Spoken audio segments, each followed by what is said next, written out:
Welcome to the deep dive, where we really dig into the insights that matter from, well, a whole stack of sources.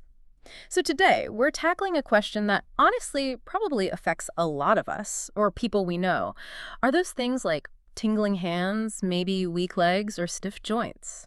Are they really just, part of getting older? Mhm. Or could they be something more? Maybe like a message your body's sending, asking for some specific support. Because, so many people just kind of accept these things. They think it's inevitable decline. But our deep dive today, well, it suggests a pretty different story. Yeah, it really does. We're going to explore this surprising link between these really common signs of aging and something quite fundamental, nutrient loss, specifically the decline of collagen. Right. And to help us unpack this, we've pulled together some fascinating stuff. Modern research, but also insights from traditional wisdom. We're looking particularly at Dr. Lee Hinenohara, a master of traditional Chinese medicine with over 60 years of experience. Incredible experience. Exactly. So our goal here, our mission, is to show you how these symptoms might actually be calls for nourishment, not signs you just have to give up. And importantly, what you can actually do about it. Well, in traditional Chinese medicine, there's a saying I often think about. The body doesn't age because of years, but because the roots run dry. Roots run dry. Exactly. And when we talk about collagen, it's very much like those roots, or maybe like, intricate silk threads holding the fabric of our body together. Okay, I like that image, silk threads. And when those threads start to fray, maybe from lack of nourishment or inflammation, that's when weakness can show up in the hands, the knees, even just how resilient our skin feels. Right. But the really hopeful part is when we nourish those threads, that fabric can regain strength. It's about protecting them so our bodies can keep carrying us with, well, steadiness and dignity, aging with grace, not just enduring. Protecting these threads. That really resonates. It feels actionable. So let's unpack that. Let's start with maybe a hidden truth here about these so-called aging symptoms. Okay. Because there's research, quite startling actually, suggesting nearly 1 in 3 seniors might be dealing with silent nerve damage. And often it's linked directly to nutrient loss. 1 in 3, that's significant. It is. And when we think collagen, maybe the first thing that pops into mind is, I don't know, skin cream. Sure, that's the common association. But its role is so much deeper, isn't it? It's literally the support structure for joints, tendons, ligaments, bones. Absolutely fundamental. And the thing is, after about age 50, our body's collagen production drops. Roughly 1% a year, apparently. And it can drop even faster if there's inflammation or, like you said, a poor diet. It accelerates. So this brings up a key question. Why hands and feet? Why do things like tingling or weakness often show up there first? Yeah, that's a common pattern. From a Western medicine view, I understand it's partly just anatomy. The longest nerves go to the hands and feet, so they're just more vulnerable. Exactly. Think of it like the longest power lines. If the insulation around them thins out, which can happen with nutrient loss, the signal weakens over that distance. Okay. That leads to those pins and needles, that feeling of weakness. Makes sense. And how does traditional Chinese medicine see this? You mentioned the river analogy earlier. Yes, the river. In youth, the current, the qi, or vital energy in blood flows strong. It nurses everything easily. Right. But as we age, or through lifestyle factors, obstacles can appear. We might call them stones of inflammation or sandbanks of poor diet. Okay. These slow down that vital flow. So it makes sense, doesn't it, that the farthest shores, the hands and feet, are the first places to feel that reduced nourishment. Yeah, absolutely. Less flow reaching the extremities. Manifesting as numbness, weakness, stiffness. But the key is seeing these not as just decay, but as profound messages. The body is saying quite clearly, I'm undernourished here. And that's where things can go wrong, right? If we just dismiss these messages, oh, I'm just getting old. Precisely. Or the symptoms get lumped under, say, arthritis, or maybe poor circulation without looking deeper. Now, obviously, people must get these things checked by a doctor, because they absolutely can be caused by serious things like diabetes, nerve compression, B12 deficiency, thyroid issues. Oh, absolutely. Medical evaluation is crucial. We're not dismissing those possibilities at all. But the danger we're highlighting is that core belief, isn't it? Yeah. If you believe it's just inevitable decline. Then you stop looking for solutions. You might accept a nutritional issue that could actually be addressed. Yeah. And that belief, honestly, it can wound as deeply as a disease. I've seen elders just carry this sadness, convince their body Failing them was just destiny. Hmm. When sometimes their body was just asking for something incredibly basic. Nutrient-rich broth, maybe a specific fruit, consistent, gentle movement. Simple thing. If we misread the cause, we're definitely going to misread the cure. Mm. And every day we wait, those vital threads, those silk threads, they fray a little more. Yeah. But the body's capacity for repair, it's quite remarkable. Even later in life, with the right nourishment, it can regain steadiness, confidence, ease. Aging with grace isn't about stopping time. It's about giving the roots what they need so the tree can still flourish. That's such an important distinction. These aren't just about age. They're calls for nourishment we can actually answer. Okay, so let's pivot then. Let's talk about common mistakes. Things people do, maybe inadvertently, that actually make the problem worse. Okay. I guess the most obvious one is reaching for the quick fix when you feel that tingling or heaviness, like a painkiller or some kind of cream. Yes, that's very common. Yeah. And it raises that crucial question. Are we really fixing the roof or just, putting a bucket under the leak? Right, bucket under the leak. Because in our tradition, it's understood if you only cover the leak, the rain will come back. Painkillers, look, they have a place. Yeah. They can manage discomfort, help people stay active, which is important. Sure. But they don't mend the underlying issue. They don't rebuild that structure we talked about. They don't fix the fraying threads. Exactly. Consistent movement and good nutrition, those remain foundational for actual repair. And that brings up mistake number 2, doesn't it? Avoiding movement. Ah, yes. The cycle of inactivity. It seems logical, right? It hurts when I move, so I'll rest. But that backfires. It often does, because inactivity actually accelerates the decline. Blood flow decreases when you're sedentary, which means those nerves and joints get even less nourishment. It becomes this really difficult, self-perpetuating cycle. Pain leads to less movement leads to more stiffness and weakness, which leads to more pain. Vicious cycle. Truly. Whereas gentle, consistent motion, that's medicine. Even simple stretches, short walks, they keep that river flowing, as we say. The nourishment moving. Okay. And what about the food side? Any common mistakes there? Definitely. We see another pattern, neglecting nutrition as we get older. How so? Well, often seniors naturally start to eat lighter meals. Maybe appetite changes. Maybe they're following outdated advice about cutting back. And this often translates to less protein and fewer foods that are naturally rich in collagen or its building blocks. Right. Less of the raw materials. Precisely. To repair collagen, the body absolutely needs specific amino acids, glycine, proline, and it needs vitamin C as a crucial helper. Okay. Without those building blocks, the body just can't mend itself. It's like asking a builder to construct a wall without bricks or mortar. Impossible. And in traditional Chinese medicine, we also look at how and when you eat.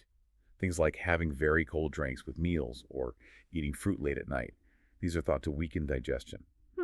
Interesting. Does Western science back that up? Western medicine doesn't have strong evidence saying those specific habits block nutrient absorption in a major way. However, the underlying principle in TCM is that the right food at the wrong time cannot heal. It speaks to respecting the body's natural digestive rhythms for optimal function. Okay, so it's about overall digestive harmony. Yes, supporting the body's ability to process the nutrients effectively. So stepping back, the big mistakes are masking pain, not fixing the cause, letting inactivity take over, and maybe unintentionally starving our bodies of the very nutrients needed for repair. Habits often born from just wanting comfort or maybe misunderstanding what the body truly needs. But the good news is these can be reversed. So if quick fixes and just resting aren't the answer, how do we actively nourish these silk threads back to strength? Return to the kitchen. That's often where the most profound healing begins. Okay. What we choose to eat, day in, day out, it either strengthens or, frays those vital threads. And what's fascinating now is seeing how ancient wisdom and modern science are aligning on this. Nutrition really is both the blueprint and the raw material for repair. I'm ready for the solutions. What are some of the really impactful foods we should be thinking about? Okay, well, one that always brings a smile is dark chocolate. Oh, nice. I like the sound of that already. But proper dark chocolate, mind you, like 80% cacao or higher. Got it. 80% plus. It's rich in compounds called flavonols. These are potent antioxidants known to improve circulation, get that blood flowing better. Yeah. And there's even research suggesting they might stimulate stem cells for tissue repair. Wow. Really? In traditional Chinese medicine, we'd say dark chocolate moves the blood and warms the spirit. You see the parallel? Hmm. better circulation, feeling better. Yeah, absolutely. Moves the blood, warms the spirit. I like that. Paired with maybe a few almonds, it's both a treat and genuinely nourishing. Okay, dark chocolate and almonds. Not a bad prescription. What about the actual building blocks for collagen itself? You mentioned gelatin earlier. Yes, there's some interesting research. One study showed that taking gelatin with vitamin C about an hour before light exercise significantly boosted markers for collagen synthesis in the body. Ah, so the combination and timing matter. It seems so. Now, collagen supplements themselves, the results are a bit mixed. Some people report modest pain reduction, others not so much. The body's natural processes are always key, Right. and that leads us perfectly to bone broth. Ah, the classic. A true classic for a reason.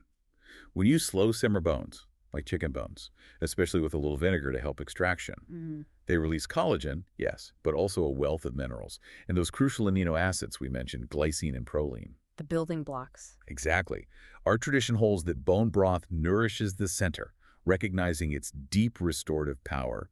And now Western science confirms it, pointing to that rich amino acid profile, which is vital for repairing cartilage, tendons, even the protective myelin sheath around our nerves. So it's helping the structure and the signaling. Potentially, yes. Yeah. It's providing the raw materials for both. Okay, so far we've got delicious chocolate and comforting broth. This sounds way better than a strict medical diet. And that's exactly the point. When food becomes your medicine, the journey of healing can actually become a joy. Yeah. These foods aren't forcing a temporary fix. They're giving the body the precise raw materials it needs to rebuild and restore itself naturally. Makes sense. What else? Fruits. Oh yes, fruits rich in vitamin C are essential. Think kiwi, think guava. Kiwi. I like kiwi. Kiwi is fantastic. It's exceptionally high in vitamin C, which we know is absolutely crucial for collagen formation. Right, the helper molecule. Exactly. But there's more. Research also shows kiwi can improve nerve conductivity. Oh, interesting. So that relates directly to the tingling. It does. Yeah. Better nerve signals could mean less tingling. In our tradition, we'd say kiwi strengthens the flow of qi in the limbs. Again, different language, same outcome. Fascinating. Pair kiwi with a handful of nuts like almonds, and you're boosting both collagen support and nerve health. Okay, and guava. Guava is another vitamin C powerhouse, actually has more than oranges. Combine it with some Greek yogurt for protein, and you have a fantastic collagen-supporting snack. Good combo. And let's not forget tomatoes, especially lightly cooked with a bit of olive oil. Why cooked with oil? Cooking with a healthy fat like olive oil helps release lycopene. Lycopene is a potent antioxidant that actually helps protect the collagen you already have from breaking down. Ah, so it's protective as well as helping build. Correct. It's working on both ends. It's really incredible how these everyday foods have such specific, targeted benefits, connecting right back to those silk threads you mentioned. We're not asking the body to do something weird or unnatural. We're just replenishing the supplies that maybe time or our modern diets have let dwindle. Precisely. And when you see the wisdom from tradition and the findings from science converging like this, Yeah, it's just elegant, isn't it? it really is. The scientific data often confirms what traditional practices have observed through centuries of careful observation.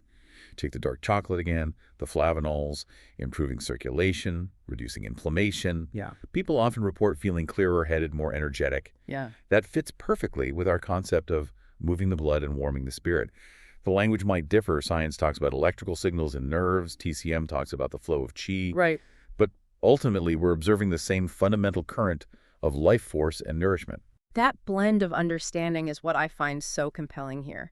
The modern data gives validation, and the traditional practices offer this deep, holistic context. It feels like a really powerful way forward. You can describe the river in many different ways, but the essence of the water, the need for flow, remains the same. And this knowledge, it's accessible. It's not locked away. May I share a quick story about someone who embodies this? Oh, please do. Your stories always make these concepts so real for people listening. Thank you. This was a woman, 72 years old, a retired teacher. She came to me quite distressed. Her hands trembled so much she can barely write anymore. Her knees ached constantly. She told me she was afraid to walk to the local market alone. Oh, that's tough, losing that independence. Exactly. She said, "My body feels like it's slipping away from me." Her doctors had given her painkillers, creams. They dulled the pain a bit, she said, but they never restored her strength. She felt herself withdrawing from life. Even simple things like crossing the street felt precarious. Understand. I told her, your body isn't abandoning you, it's asking for nourishment. I showed her how to make a simple, rich chicken bone broth. Encouraged her to have kiwi with almonds in the afternoon. And, yes, despite her finding it a bit amusing at first, I suggested a small square of dark chocolate, maybe with a few goji berries, each evening. Okay. I can imagine her maybe being a bit skeptical after years of standard medical approaches. Soup and fruit. Really? Oh, she was very skeptical. She asked, how can soup and fruit possibly replace medicine? I didn't ask her to replace anything, just to add these things consistently. I asked her to commit for 3 months. Okay. And what happened? When she came back 3 months later, the change was visible. She walked into the room much more steadily. She wasn't clinging to her daughter's arm for support. Wow. Her hand tremor hadn't vanished, but it had softened considerably. Her knees felt less stiff, she reported. But the biggest change was in her demeanor. She looked me in the eye and said, Doctor, it feels like my body is walking with me again, not against me. That's powerful. Walking with her again. For her, healing wasn't about magically becoming young again. It was about reclaiming her freedom, her confidence, her dignity in her daily life. Yeah. Healing, as we see it, is often like spring returning after a long winter. It starts with small, gentle signs. A little less stiffness, a bit more steadiness. First a green shoot, then a blade of grass, eventually flowers. That's such a vital perspective. We get so caught up in, I don't know, lab numbers or dramatic cures, but maybe the real measure is feeling safe crossing the street or steady enough to hold a pen and write a card. Precisely. The quality of daily living. So for our listeners right now, maybe someone over 60, maybe experiencing some of this, the tingling, the weakness, the stiffness, what's a simple, sustainable way they could start? Like today. The key is to begin small. Please don't try to overhaul everything at once. That's overwhelming and rarely sticks. Right. Start small. Choose maybe just one thread to mend first. Consistency is so much more powerful than intensity here. Okay. Consistency over intensity, that feels manageable. Like what would one small step look like? Consider a simple daily rhythm. Perhaps in the morning, try starting with just half a cup of warm bone broth. It's gentle, helps wake up the stomach, as we say, and soften the joints. Okay, warm broth in the morning. Follow that, if possible, with just a short, gentle walk. Maybe even just around the house or garden, ideally in the morning sun if you can. Get some vitamin D, too. Exactly. Then, maybe in the afternoon, when energy often dips. The 3 meter slump. Right. Instead of reaching for something sugary, choose one of those vitamin C-rich fruits we talked about. A kiwi with a few almonds, some guava with yogurt, even just some cantaloupe, maybe with a sprig of mint. Nice. Refreshing. And pair that with a few simple stretches. Nothing strenuous, just gentle movement. Okay. An evening. In the evening, maybe that square of good dark chocolate with a few nuts or berries. Think of it as something to calm the spirit, but also quietly help rebuild those threads while you rest. That sounds lovely, actually. A little ritual. It is. It's like gentle rain nourishing the roots. It's often more effective in the long run than a sudden, intense storm. So a clear rhythm. Morning warmth and movement, afternoon refreshment and stretch, evening calm and rebuilding. And you're saying just pick one of those things to start with. If that feels right, yes. Or maybe just the broth. Or just the afternoon fruit snack. The key is finding something you can do consistently. That makes so much sense. It doesn't require a massive shopping list or changing your whole life overnight. Just one intentional habit. Yes. The body responds beautifully to rhythm and consistency. When we give it the right materials at the right time, even in small ways, it often answers with renewed strength over time. Yeah. It's remarkable how practical this approach can be. Healing doesn't always need to be complicated or expensive. Sometimes it really is just broth simmering on the stove or enjoying a piece of fruit at the right moment. It's about honoring the body. It is. Nourishing the body is honoring the years we've been given. Aging isn't some kind of punishment. It's a season of life. And like any season, it can be gentle and fruitful depending on how we tend to the garden, how we nourish the roots. So for everyone listening, let this really sink in. Those tingling hands, the weak legs, the stiff joints, maybe they aren't just signs you have to accept.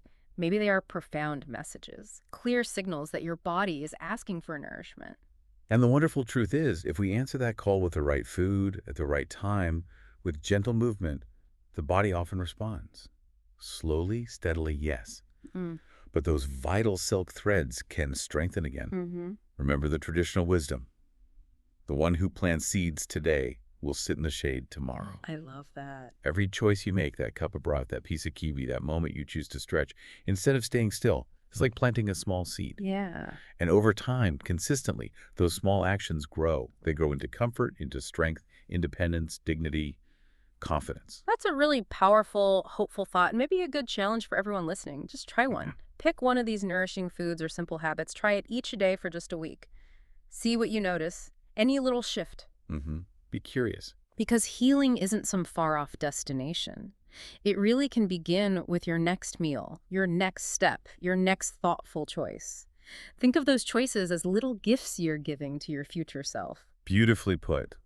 When the wisdom of tradition and the rigor of science weave together, we create a fabric strong enough and beautiful enough to carry us all through the seasons of life. Thank you so much for sharing all this wisdom and these practical steps today. It's been incredibly insightful. My pleasure. And thank you all for joining us for this deep dive.